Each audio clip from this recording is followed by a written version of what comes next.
بسم الله الرحمن الرحيم. الحمد لله رب العالمين، والصلاة والسلام على سيد المرسلين وعلى آله وأصحابه ومن تبعهم بإحسان إلى يوم الدين. أما بعد، أعوذ بالله من الشيطان الرجيم. بسم الله الرحمن الرحيم. ألم يان للذين آمنوا أن تخشع قلوبهم لذكر الله وما نزل من الحق. آج کی گفتگو کا موضوع ہے دل میں خدا کی عظمت ہو تو نفع کے لیے ایک آیت بھی کافی ہے۔ اگر دل میں خدا کے نام کی عظمت ہو تو ایک آیت زندگی میں انقلاب برپا کرنے کے لیے کافی ہے۔ حضرت فضیل ابن عیاض رحمۃ اللہ علیہ، جو پہلے ایک راہزن اور ڈاکو تھے، ان کی زندگی میں انقلاب اس سے آ گیا کہ وہ کہیں واردات کرنے گئے تھے۔ کوئی شخص قرآن مجید پڑھ رہا تھا، ان کے کان میں یہ آیت پڑھی، أَلَمْ يَأْنِ لِلَّذِينَ آمَنُوا أَن تَخْشَعَ قُلُوبُهُمْ لِذِكْرِ اللَّهِ وَمَا نَزَلَ مِنَ الْحَقِّ۔ کیا ابھی ان لوگوں کے لیے جو ایمان لائے وقت نہیں آیا کہ ان کے دل اللہ کے ذکر اور آیات حقانی سے لرز جائیں؟ یہ سننا تھا، کہنے لگے وقت آ گیا، وقت آ گیا، اور توبہ کی اور ولایت کو پہنچ گئے۔ اللہ تبارک و تعالی کے کلام میں ایسی تاثیر ہے کہ بندہ دل کی گہرائی سے اخلاص سے پڑھتا ہے اور اس پر عامل ہوتا ہے تو اللہ تبارک و تعالی اس کے لیے غیب کے اور فتوحات کے دروازے کھول دیتے ہیں۔ جس چیز پر جس مقصد کے لیے پڑھتا ہے، اللہ تبارک و تعالی کے حکم سے وہ مقصد پورا ہو جاتا ہے۔ میں آپ کو حضرت خواجہ فرید الدین گنج شکر رحمۃ اللہ علیہ کا ایک واقعہ بتاتا ہوں۔ حضرت خواجہ فرید الدین گنج شکر رحمۃ اللہ علیہ کے پاس ایک شخص آمد و رفت کرتا تھا۔ آپ کی صحبت میں گاہے گاہے آتا تھا اور کافی مانوس تھا۔ ایک دن حضرت رحمۃ اللہ علیہ نے اس کو دیکھا کہ غمگین و متفکر بیٹھا ہے۔ پوچھا کیا بات ہے، آج بڑے اداس سے ہو؟ اس نے کہا اداس اور غم کیوں نہ ہو؟ آپ نے پوچھا کیا غم اور تکلیف ہے؟ اس نے کہا بات یہ ہے کہ میرے پاس 3 لڑکیاں ہیں اور سب جوان شادی کے قابل ہو چکی ہیں۔ میرے پاس کچھ نہیں ہے، کوئی تیاری نہیں ہے، کیسے انتظام کروں، کیسے ان کی شادی کروں؟ اسی کشمکش سے دوچار ہو کر غم میں مبتلا ہوں، متفکر ہوں۔ حضرت رحمۃ اللہ علیہ نے فرمایا وہ اینٹ اٹھا لا۔ وہ گیا اور اینٹ اٹھا لایا۔ حضرت رحمۃ اللہ علیہ نے اس پر کچھ دم کر دیا،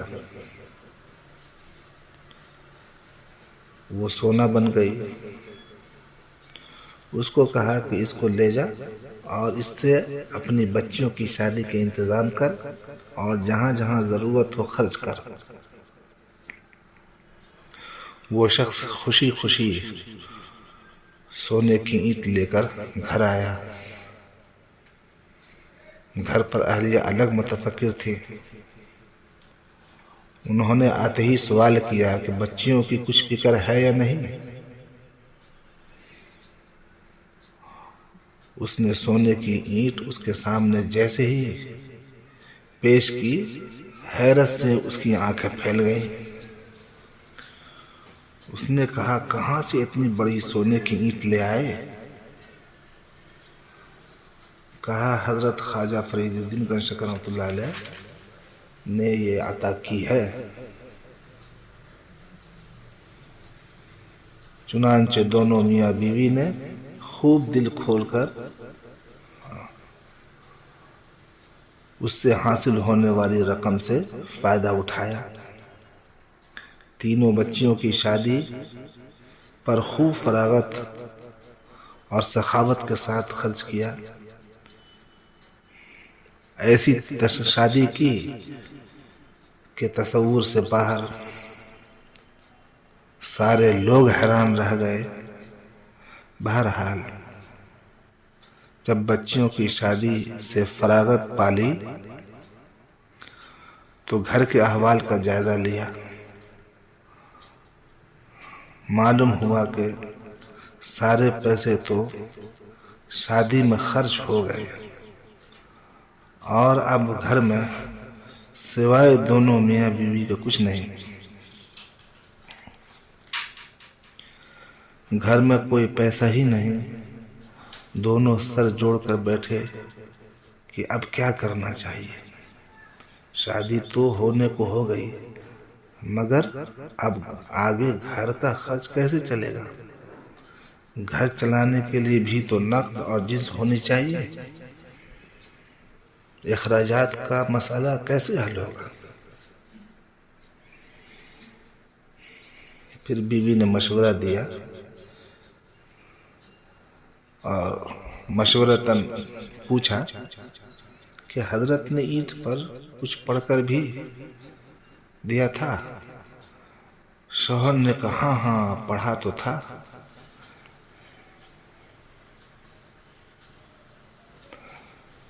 بیوی نے کہا ہمارے یہاں تو اینٹوں کا ڈھیر پڑا ہے.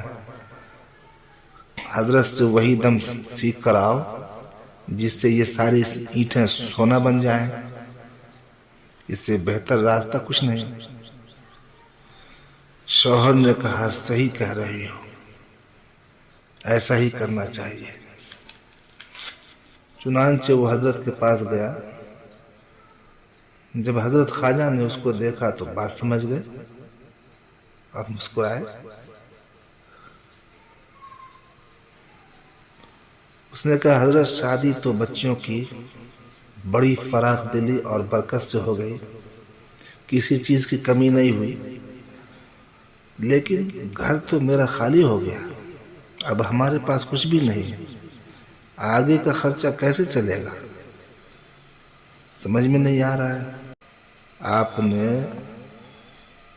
اس اینٹ پر کیا پڑھا تھا؟ اس نے کہا حضرت آپ نے اس اینٹ پر کیا پڑھا تھا؟ حضرت خواجہ نے فرمایا میں نے اس پر سورہ فاتحہ پڑھی تھی.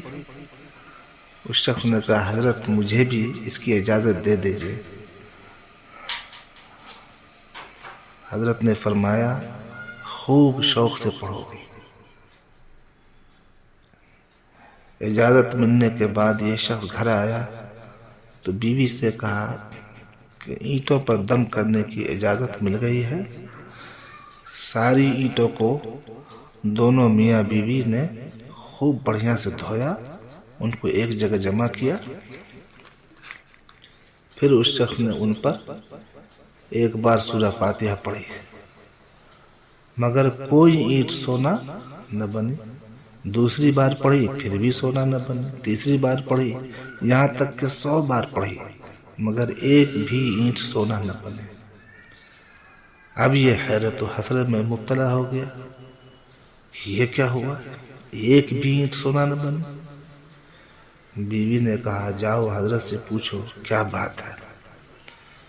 100 دفعہ سورہ فاتحہ پڑھنے کا باوجود بھی ایک اینٹ سونا نہ بنی.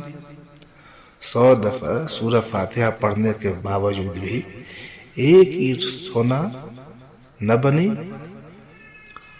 چنانچہ یہ شخص حضرت کے ہاں جیسے ہی پہنچا حضرت دیکھتے ہی سمجھ گئے کہ یہ ناکام ہو گیا. پوچھا خیریت تو ہے؟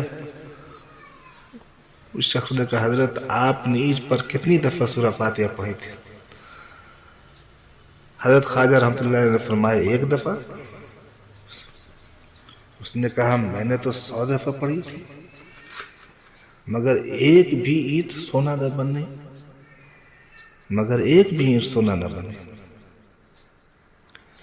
تب حضرت نے فرمایا میں نے جس زبان سے پڑھی تھی اس زبان سے تم نے کہاں پڑھی؟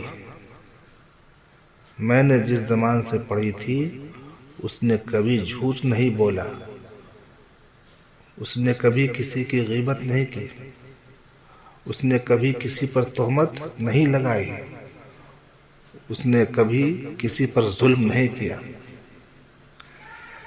میں نے دل کی زبان سے پڑھی تھی، تم نے منہ کی زبان سے پڑھی تھی۔ جب تمہاری بھی زبان ایسی ہو جائے گی تو اینٹ پر دم کرو گے تو اینٹ سونا بن جائے گی، پتھر پر پڑھو گے تو ہیرا ہو جائے گا، اور کنکر پر پڑھو گے تو موتی ہو جائے گا۔